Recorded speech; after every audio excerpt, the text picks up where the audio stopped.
ក្រឡាប់លឺធ្ងន់មិនស្មើស្រីផិនក្បត់ស្វាមី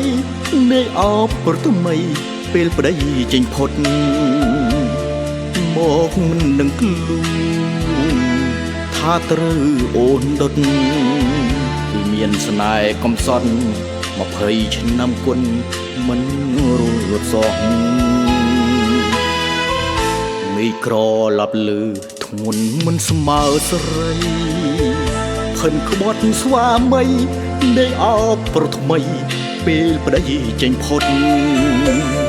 មកមិននឹងគ្លូថាត្រូវអូនដុតវាមានស្នេហ៍កំសត់20ឆ្នាំគត់មិនរលត់សោះបងតន់ច្រើនគ្រាគោះទ្វាមិនឆ្លាតែបងនឹងហើយថាអូនឆ្លងត្រើយមហាស្រណោះជាមួយសាហាយលើកក្រេបងសោះ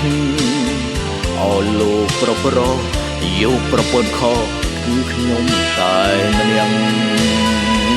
អោបុនទាំងទ្វេត្រូវរេយ៉ាងណា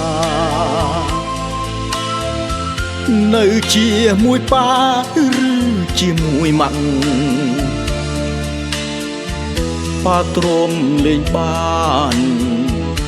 ដោយលេទាំងស្លាំងអូនទាំងពីរនាក់ជួយអង្វម៉ាំងអាណិតប៉ាផងកាបាន20ឆ្នាំបងចាំទាំងអស់រឿងស្រីមិនស្មោះតែបងទ្រមរស់ខមាអស់បងអូនបងគេហៅអាវិញស្រែកពីក្រោយខ្នង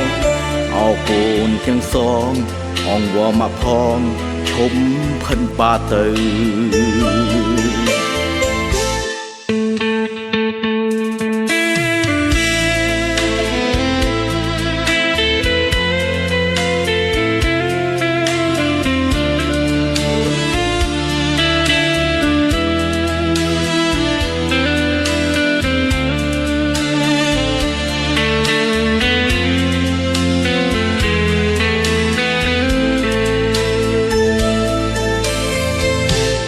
បុនទាំងទ្វេត្រូវរេយ៉ាងណានៅជាមួយប៉ាឬជាមួយម៉ាក់ប៉ាទ្រាំលេងបានដោយលេទាំងស្លាំងអូនទាំងពីរនាក់ជួយអង្វម៉ាំងអាណិតប៉ាផងកាបាន20ឆ្នាំបងចាំទាំងអស់រឿងស្រីមិនស្មោះតែបងទ្រមរស់ខមាអស់បងអូនបងគេហៅអាវិញស្រែកពីក្រោយខ្នង